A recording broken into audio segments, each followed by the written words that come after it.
Hi guys, so Darrell and I have been looking at the Tyranid Codex and wondering to ourselves, it's 6th edition, surely the good old boys at Games Workshop have tried to improve these Tyranids because they were awful in the last edition. They were hard, everything that came out around them, Dark Eldar, Grey Knights, Space Wolves, all were very painful to Tyranids. Yeah. But we have worked our magic. We've tried our best, we've mined the book, not only the big 40K book, but also the Codex, to try and bring you a decent army list that really, I don't know, it's got a good chance. I think it'd be a pain against, even the likes of my tons of missiles, it's a bit of pain. Well, it is technically a sort of horde army, I suppose. I mean, the Tyranids can do very little else other than horde armies. But they can do some effective combat. If we start off, the one thing that Tyranids did get is they can take wings, so they can be flying monstrous creatures, and that means your Hive Tyrants. I've taken 2 Hive Tyrants as HQ. It means that they can't just be picked off with regular shooting. Now that they're flying, of course, it's the old the kind of flyers, so 6 to hit and all that sort of stuff. You have to watch out for the other guys' vendettas and things like that there. Yeah. But everybody does. I just have to ignore them things now, even with my ridiculous shooty armies. I have to ignore them. But yes, first of all, Andy, HQ, tell us what you've HQ, I have 2 Hive Tyrants. The first one, Hive Tyrant with wings, heavy venom cannon. That's strength 9, AP 4. It's the best sort of AP 14 beaten weapon I think the Tyranids get. And 2 Twin Link Death Spitters that are strength 5, assault 3. So it's 6. You can fire a couple of these each turn, so you can fire all your Twin Link Death Spitters against other flyers. So if they're them little soft orc ones, or even that Space Marine or Armor 11 one, you've got a chance against them. But it's also just a lot of shots, strength 5 against the ground. And the heavy venom cannon is firing from a flyer, so I think it always hits you inside armor or something like that. Yeah, it's a nasty big weapon, the venom cannon. It's only a small blast, and you can't shoot it at other flyers, but still a small blast you can stick in there and hope to clip a couple of vehicles with. Yeah, it is. I have 2 of these, except the second guy has only got 1 Twin Link Death Spitter because I ran out of points. This also is providing you flying synapse across the board. Yeah, and that's the real point of them. They can fly along. They can do all the stuff that flying monstrous creatures can do, but they're giving you some nice synapse across the board. I would imagine that's the reason why you haven't taken any of the decent close combat weapons and stuff, because you want them sort of lurking around in the army shooting. Yeah, they can still fight. They still are a big creature with, I think it's strength 6, toughness 6, and 4 attacks on the charge, whereas 4 attacks is normal. Hive Tyrant, weapon skill 8, strength 6, toughness 6, initiative 5, 4 attacks, leadership 10. It's a huge big monstrous creature that will hold its own in the combat, against most people. After that, we get on to the elites, and we had the overall favourite, the Doom of Malan'tai. Doom of Malan'tai. He's still great. Doom of Malan'tai, you can't go far wrong with just dropping him down in a pod, because I would imagine there's a Mycetic Spore. Mycetic Spore, Doom of Malan'tai. The great thing is if the other person castles up, Doom of Malan'tai and Mycetic Spore can be very painful. All them guardsmen and things like that there, especially your little elite guardsman army. It's got lots of little units of veterans running about the place. Him landing in and amongst, and you can be very aggressive now with your deep strike. Yep. I played at the weekend against Chaos Demons, and they were very aggressive all the time with them flamers as Zich and whatnot. You can be very aggressive with this guy. If you don't get him first time, so what? Next time, pick a little spot, get him in there. He hands out the pain all across the board. Oh, that's it. And what else have you got then in the elites? Because there has to be some sort of Genestealers knocking about somewhere. I can see it from here that you've got 2 times 10 of them Yumgarl Genestealers, because deploying in the other person's side of the board. Yeah. Hiding in their terrain, can't be found or anything like that there. And we reckon they can go into their Aegis defense line as well. Yeah, we were having a look through here, and it's page 91 of your book that talks about area terrain, and the Genestealers Yumgarls can turn up in anything that classes as area terrain, provided they stay 1 inch away from the enemy and that there's enough of the terrain for them all to fit in. Your Aegis defense line counts as battlefield terrain. I think it's called battlefield debris. defense lines, which I had a quick look at. And basically, area terrain is any terrain of which you can perceive an outline of it, and it actually gives you advice in the book about how you're supposed to identify an outline of any sort of terrain like that. Aegis defense line have to be built in a certain shape. Well, they Yes. can be built in any sort of shape, but you get a certain amount of pieces of it. Yeah. You can argue that that it is area terrain because it does come under the area terrain description. So. Yeah, would possibly depend. Even if you're not going into their Aegis defense line, this is bringing the pain to the enemy straight away across the board into their army. The old ruins, the three level high ruins, are great. Everything, basically everything that's got a base on it. Big area terrain. Big area terrain that they cannot fill with guys, because that's your only defense to this, is filling it with guys that you can't deploy within an inch of the enemy. Basically staggering all your guys sort of 2 inches apart so that they've got an inch bubble around each of them, so that you can't put all your Genestealers in it. They're going to struggle. Even if, the thing is, you can pick a piece of terrain that's just on the border of their deployment zone. Yeah. So they can't deploy in it, and you can be right in it, and as soon as you turn up, you can be straight out of it and charging them. One of the things, of course, is as well, if guys out there start making their own bits of fortification and stuff, if you put bases on it, they count as area terrain.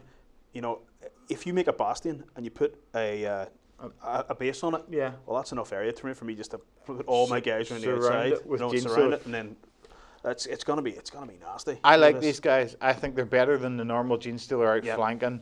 And they're on the board. Alter form and all that sort of thing. Yeah, they get the alter form, +1 strength, +1 toughness, or +1 attack. So they're good all across the board there. I'm a big fan of them. I don't see them used often enough. I think the normal Genestealer list of lots of Genestealers outflanking, I don't think works. And of course now there's no penalty for fearless, with all those fearless saves and all gone. You know, it doesn't matter whether they're in synapse range anymore. They want to be in synapse now. The thing is, these guys may not win combats against big units, but you send them into like the guard conscript, 50 guys. My forward sentries that lurk in terrain on my side of the board, holding on to an objective, they're not going to like to see even 2 or 3 of those is gonna eat my unit. You could reduce these down to even little squads of 5 is good for the likes of Tyranid. You go, he's got to stick out a lot of scouts, snipers at the top of that. I'll have them. Yeah. I will. Exactly. There is wisdom to making smaller units of 5 because you're more likely to be able to get them in somewhere. But big units of 10 are just going to eat anything that's 10 have a good chance. And troops are not surprising. 3 times 10 Turvagon broods.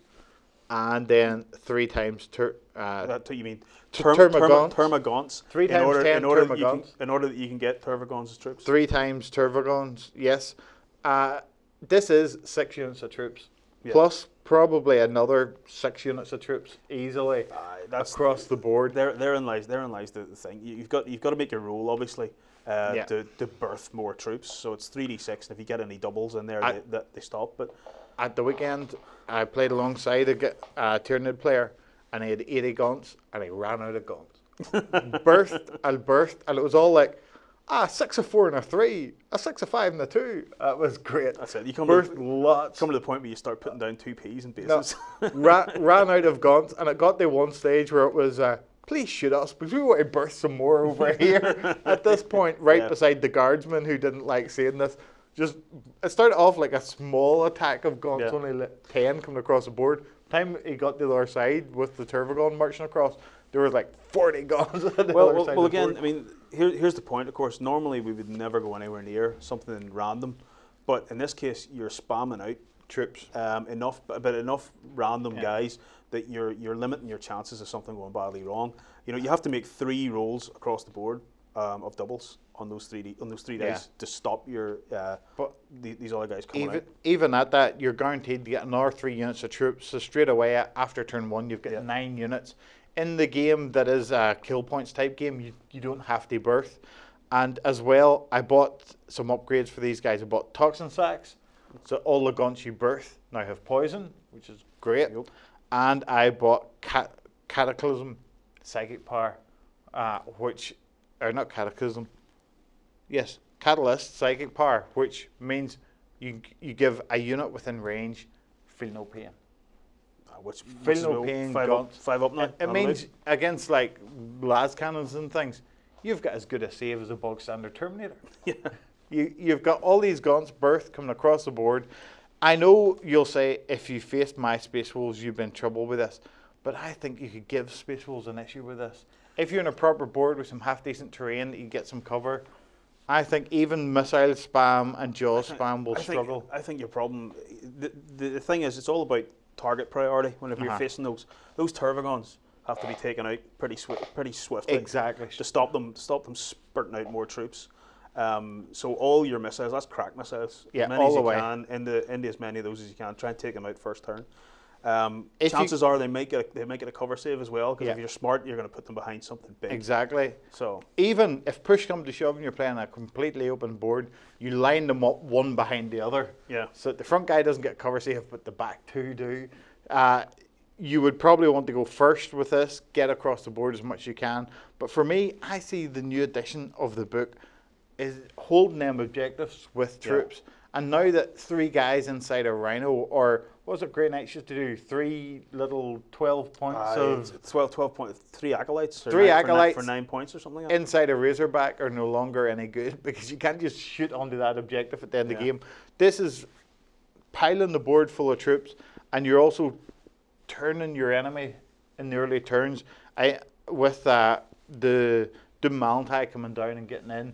Yeah. The other way you could have went with this is 3 of the Harpies as well for flying, but I don't see what they do for you. I don't see how, If they had synapse this time round, Yeah. it would be a lot better. if but they don't. Yeah, the bigger units you could get is better now if you can keep synapse. If you Yeah. can get huge big units, because that fearless now, not losing the combat by 5. So what? Lost combat by 5. I'm fearless. I'm not going anywhere. Yeah. It's great. It is great all across the board. The Turvagons give you synapse. The Hive Tyrants give you synapse. And arguably the wee gaunts are now quite good in combat because they get to do a bit of shooting Snapfire. a bit of snapfire shooting whenever you come in. Yeah. So they've got a chance. Multiple assaults, of course. I mean more snapfire against you. Yeah. So, And it's no point to multiple assault 2 or 3 units now and go, I'm going to win this combat by 5 or 6. Doesn't matter. yeah, especially if they're all fearless as well. Yeah. So it's Fearless with feel no pain. yeah, exactly. So I mean, across the board, it's something that's possibly going to do good things for Tyranids. We've often been rather cruel about Tyranids because They were rather poor. in the previous edition they really were poor, but now with Fearless being much less of a handicap in combat, where Yeah. there's none of these armor saves and things that they need to take. The which- fearless saves that yeah. used to hand it out. Yeah. Yeah. The easy way to deal with big nids before was charge a unit of gaunts, or even Ripper Swarms were even better. Yeah. Win the combat by... I did hear of a tournament where a guy won the combat by 27 because they had this huge multiple combat on the go, and all the Tyranids fell over and died at the end of it. Yeah. So this is it, guys. I think NIDs can work now. I still don't think they're top table, but I think you can get a good game out of them now. Well, yeah, especially when they go more shooting on their big Tyranids, on those big Flying monstrous creatures, shooting. flying shooting. Yeah, less about jumping across in close combat, because again, you're still in trouble if you face something like Grey Knights or any of those guys with force weapons. Exactly. Anything that can hand out those instant death, but you don't get any save or toughness or anything against it, or any of that sort of stuff is still gonna do for you. So better to stay back with your big guns and keep shooting. Flying Hive Tyrants are great. That's it. There. Yeah. They will do it for you. So there you go, guys. What do you think of Tyranids? If you're a Tyranid player, are you happy now that you've got less pain from Fearless saves? Or from Fearless, with no Fearless saves, let's face it. Why don't you drop some comments below, tell us about it, and we'll go and have a look at some more codexes.